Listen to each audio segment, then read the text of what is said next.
Mega park ಅನ್ನು ಸಿಇಯು ಎಂದು ಘೋಷಣೆ ಮಾಡಲು ಮನವಿ. ರೈತರು ಅನುಭವಿಸುವ ಕೊಬ್ಬರಿ ಬೆಲೆ ಸ್ಥಿರಗೊಳಿಸಿ ಸಮಸ್ಯೆ ಬಗೆಹರಿಸಲು ರೈತರು ನಮಗೆ ಬೆಂಬಲವಾಗಿ ನಿಂತುಕೊಳ್ಳುವಂತೆ Hassan mega food park CEO Ashok ಮನವಿ ಮಾಡಿದ್ದಾರೆ.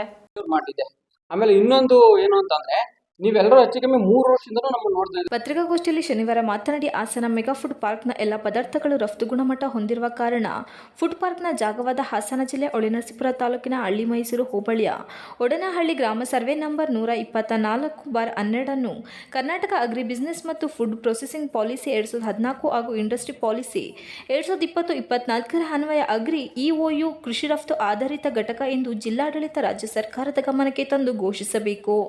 ಇದಕ್ಕೆ ಬೇಕಿರುವ ಎಲ್ಲ ಷರತ್ತುಗಳಿಗೂ ಮತ್ತು ನಿಬಂಧನೆಗಳಿಗೂ ಹಾಗೂ ಅರ್ಹತೆ ಪಡೆದುಕೊಂಡಿರುತ್ತೇವೆ ಎಂದು ಘೋಷಿಸಿದ ಮರುದಿನವೇ 1000 ಮೆಟ್ರಿಕ್ ಟನ್ ಕೊಬ್ಬರಿಯನ್ನು ಕನಿಷ್ಠ 11,000 ಗರಿಷ್ಠ 11,500 ರೂಪಾಯಿಗಳಂತೆ ಖರೀದಿ ಮಾಡಲು ನಿರ್ಧರಿಸಲಾಗಿದೆ.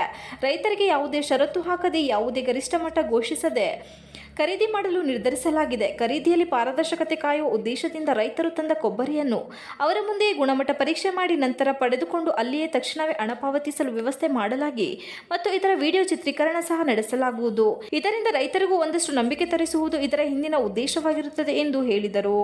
ಮುಖ್ಯಮಂತ್ರಿಗಳಾದ ಸಿದ್ದರಾಮಯ್ಯನವರು 19 ಫೆಬ್ರವರಿ 2024 ಮಂಡಿಸಿದ ಬಜೆಟ್ ಪ್ರತಿಯ 41ನೇ ಅಂಶದ ಪ್ರಕಾರ ನಾವು ಕೃಷಿ ವಲಯದ ನವೋದ್ಯಮವಾಗಿರುತ್ತೇವೆ. 2019 ಬಜೆಟ್ ನೋಟಿಫಿಕೇಶನ್ ಪ್ರಕಾರ ಅರ್ಹತೆ ಹೊಂದಿರುತ್ತೇವೆ. ವಾಣಿಜ್ಯ ಮತ್ತು ಕೈಗಾರಿಕಾ ಸಚಿವಾಲಯ ಕೈಗಾರಿಕೆ ಮತ್ತು ಆಂತರಿಕ ವ್ಯಾಪಾರದ ಉತ್ತೇಜನ ಇಲಾಖೆ ಉದ್ಯೋಗ ಘಟಕವು ಉತ್ಪನ್ನಗಳ ನಾವೀನ್ಯತೆ ಅಭಿವೃದ್ಧಿ ಅಥವಾ ಸುಧಾರಣೆಗೆ ಕೆಲಸ ಮಾಡುತ್ತಿದೆ ಅಥವಾ ಪ್ರಕ್ರಿಯೆಗಳು ಅಥವಾ ಸೇವೆಗಳು ಅಥವಾ ಇದು ಹೆಚ್ಚಿನ ಸಾಮರ್ಥ್ಯವನ್ನು ಹೊಂದಿರುವ ಸ್ಕೇಲೆಬಲ್ ವ್ಯವಹಾರ ಮಾದರಿಯಾಗಿದ್ದರೆ ಉದ್ಯೋಗ ಸೃಷ್ಟಿ ಅಥವಾ ಸಂಪತ್ತು ಸೃಷ್ಟಿ ರೈತರು ಅನುಭವಿಸುತ್ತಿರುವ ಕೊಬ್ಬರಿ ಬೆಲೆ ಸ್ಥಿರಗೊಳಿಸಿ ಸಮಸ್ಯೆ ಬಗೆಹರಿಸಲು ಮುಂದೆ ಬರುತ್ತೇವೆ. ಆದ ಕಾರಣ ಎಲ್ಲ ರೈತರು ನಮಗೆ ಬೆಂಬಲವಾಗಿ ನಿಂತುಕೊಳ್ಳಬೇಕು ಎಂದು ಮನವಿ ಮಾಡುತ್ತೇವೆ ಎಂದು ಹೇಳಿದರು.